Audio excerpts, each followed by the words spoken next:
Hello dear student, I hope आप सभी लोग बहुत अच्छे हो। Welcome to Utkarsh platform for UGC NET. So जैसा कि हमारे सभी एस्पिरेंट्स जानते हैं कि अभी आपका फॉर्म फिलिंग पीरियड चल रहा है और एनटीए का एक रीसेंट नोटिस आया है आपका ऑन 8th ऑफ मई 2026, जिसमें बेसिकली आपके फॉर्म फिलिंग से रिलेटेड कुछ गाइडलाइंस हैं कि जैसे कि आपके सिर्फ वन एप्लीकेशन जो है एक कैंडिडेट के थ्रू रजिस्टर की जा सकती है। सो जैसे कि आप सभी लोग जानते हो कि इस बार आपको डिजी लॉकर पर अकाउंट बनाना है और उससे लॉगिन करना है। तो इसमें आप with one Aadhaar card and आपका डिजी लॉकर अकाउंट से आप एक ही जो फॉर्म है वो फिल कर सकते हो, उसी को वैलिड माना जाएगा। नाउ अब स्टूडेंट्स हैं कुछ ऐसे जिनके क्वेश्चंस आ रहे हैं कि मैम अगर मल्टीपल एप्लीकेशंस हमने फिल कर दिए हैं कि मान लीजिए कि एक कोई फॉर्म में मिस्टेक हो जाए। वैसे आपकी फॉर्म फिलिंग के बाद में कुछ दिन की करेक्शन विंडो भी होती है जिसमें आप कुछ बेसिक डिटेल्स हैं वो करेक्ट कर सकते हो अगर आपसे मिस्टेक हो जाए।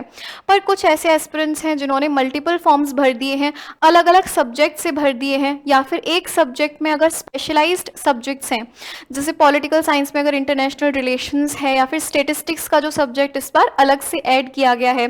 तो ऐसे अगर आपने मल्टीपल जो सब्जेक्ट्स में फॉर्म फिल किए हैं तो वो कंसिडर नहीं किए जाएंगे। Multiple application from for same subject submitted by a candidate और multiple application by same candidate for different subjects जो हैं वो एक्सेप्ट नहीं किए जाएंगे। तो इस बात को आप थोड़ा सा जो है इस पर अटेंशन पे करें कि अगर आप दो सब्जेक्ट से मास्टर्स हैं और आपको दो सब्जेक्ट से नेट क्लियर करना है तो आप ऐसा श्योरली कर सकते हो, लेकिन आप एक साइकिल में ऐसा नहीं कर सकते। अगर आपको दो सब्जेक्ट में नेट क्वालिफाई करना है तो अलग अलग साइकिल में आपको जो है फॉर्म फिल करना पड़ेगा।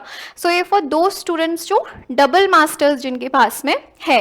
नाउ फिर एक क्वेश्चन आता है कि व्हाट हैपन्स अगर हमने मल्टीपल सब्जेक्ट्स में या फिर बाय वन कैंडिडेट मल्टीपल जो फॉर्म है सेम सब्जेक्ट में भी फिल कर दिए हैं, तो इसमें आपका जो लास्ट सबमिटेड एप्लीकेशन है सिर्फ उसे कंसिडर किया जाएगा। Candidate must carefully select their subject. आपको अपना जो सब्जेक्ट है फॉर्म भरते हुए उसका खास ध्यान रखना है, उसको केयरफुली सेलेक्ट करना है।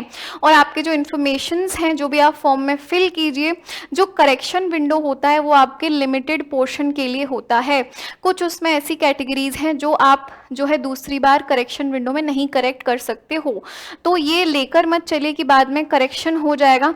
कुछ कैटेगरीज में करेक्शन के लिए आपको फीस भी एडिशनल रिक्वायर्ड होती है, तो आप कोशिश ये करें कि आपका एक ही बार में जो फॉर्म फिल करें वो अच्छे से हो जाए। सो ये आपका फॉर्म फिलिंग रिलेटेड गाइडलाइंस थे एनटीए के।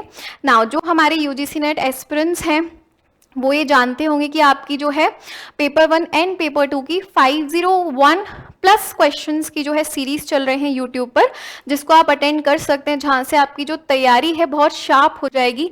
ये हमारी पेपर 1 एंड पेपर 2 की एक्सपर्ट फैकल्टीज हैं जिनके सेशंस आप अटेंड कर सकते हैं।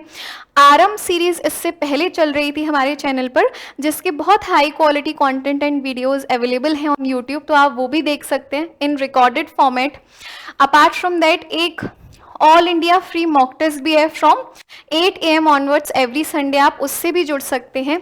अपार्ट फ्रॉम दैट आप पेपर 1 एंड पेपर 2 के लिए MCQ जो बैचेस हैं उनमें भी इनरोल कर सकते हैं, क्योंकि अभी सबसे ज़्यादा इस गोल्डन पीरियड जो आपके पास में ये है 30 to 40 डेज का, यहाँ पर MCQ प्रैक्टिस प्लस जो शार्प एंड स्ट्रेटेजिक रिवीजन बहुत बड़ा एक डिफरेंस क्रिएट कर सकता है आपकी तैयारी में। चलिए और ऐसे अपडेट्स के लिए चैनल से जुड़े रहिए। Thank you very much.